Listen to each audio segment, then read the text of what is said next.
السلام علیکم۔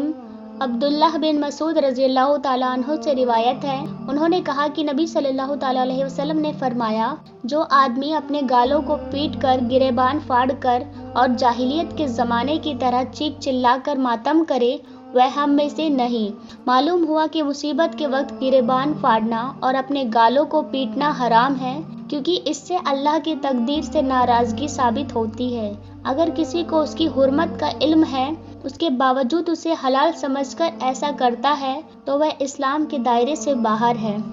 عورت کا اپنے شوہر کے میت پر کیا کرنا چاہیے؟ نبی صلی اللہ تعالیٰ علیہ وسلم کی بیوی ام حبیبہ رضی اللہ تعالیٰ عنہ سے روایت ہے، انہوں نے کہا کہ میں نے رسول اللہ صلی اللہ تعالیٰ علیہ وسلم کو یہ فرماتے ہوئے سنا، جو عورت اللہ پر ایمان اور آخرت کے دن پر یقین رکھتی ہو،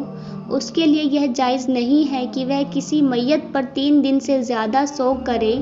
لیکن اسے اپنے شوہر پر 4 مہینے 10 دن تک سوگ کرنا چاہیے۔ جس عورت کے پیٹ میں بچہ ہو، اس عورت کے سوگ کی مدت بچہ پیدا ہونے تک ہے، چاہے 4 مہینے 10 دن پہلے بچہ پیدا ہو یا اس کے بعد۔ جس مسلمان کے 3 نابالغ بچوں کا انتقال ہو جائے، انس رضی اللہ تعالیٰ عنہ سے روایت ہے، انہوں نے کہا کہ نبی صلی اللہ تعالیٰ علیہ وسلم نے فرمایا، جس مسلمان کے 3 نابالغ بچوں کا انتقال ہو جائے تو اللہ تعالیٰ بچوں پر اپنی مہربانی زیادہ ہونے کے سبب اسے جنت میں داخل فرماتا ہے۔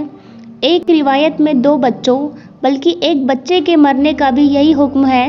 اس شرط کے ساتھ کہ صبر کیا جائے اور کوئی بے ادبی کی بات منہ سے نہ کہی جائے۔ رات کو لائٹ بند کر کے سونا۔ جابر رضی اللہ تعالیٰ عنہ سے روایت ہے، وہ نبی صلی اللہ تعالیٰ علیہ وسلم سے بیان کرتے ہیں کہ آپ نے فرمایا، جب رات شروع ہو یا اس کا اندھیرا چھا جائے تو تم اپنے بچوں کو باہر نکلنے سے روک لو، کیونکہ اس وقت شیطان پھیل جاتے ہیں۔ پھر جب رات کا کچھ حصہ گزر جائے تو اس وقت بچوں کو چھوڑ دو اور بسم اللہ پڑھ کر دروازہ بند کرو اور بسم اللہ پڑھ کر ہی چراغ بجھا دو اور اللہ کا نام لے کر مشکیزے کا منہ باندھ دو، پھر اللہ کا نام لے کر کھانے کا برتن ڈھانپ دو، اگر ڈھانپنے کی کوئی چیز نہ ملے تو اور کوئی چیز لکڑی وغیرہ اس پر رکھ دو۔ رات کو سوتے وقت اگر نقصان کا ڈر نہ ہو، مثلاً لالٹین چھت سے لٹک رہی ہے یا بجلی کا بلب جل رہا ہے، تو ضرورت کے پیش نظر اس کا گل کرنا ضروری نہیں ہے۔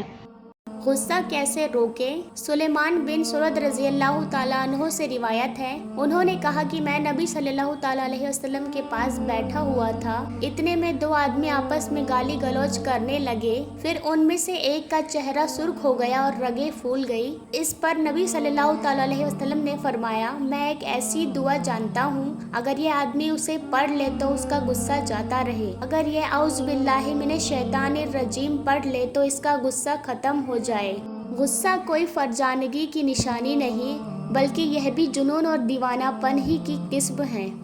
عائشہ رضی اللہ تعالیٰ عنہ سے روایت ہے، انہوں نے فرمایا کہ نبی صلی اللہ تعالیٰ علیہ وسلم کو جوتا پہننا، کنگھی کرنا اور صفائی کرنا، الغرض ہر اچھے کام کی شروعات دائیں جانب سے کرنا اچھا معلوم ہوتا تھا۔ مسجد سے نکلنا، پخانے میں داخل ہونا، ناک صاف کرنا اور استنجا کرنا اس حکم سے الگ ہے۔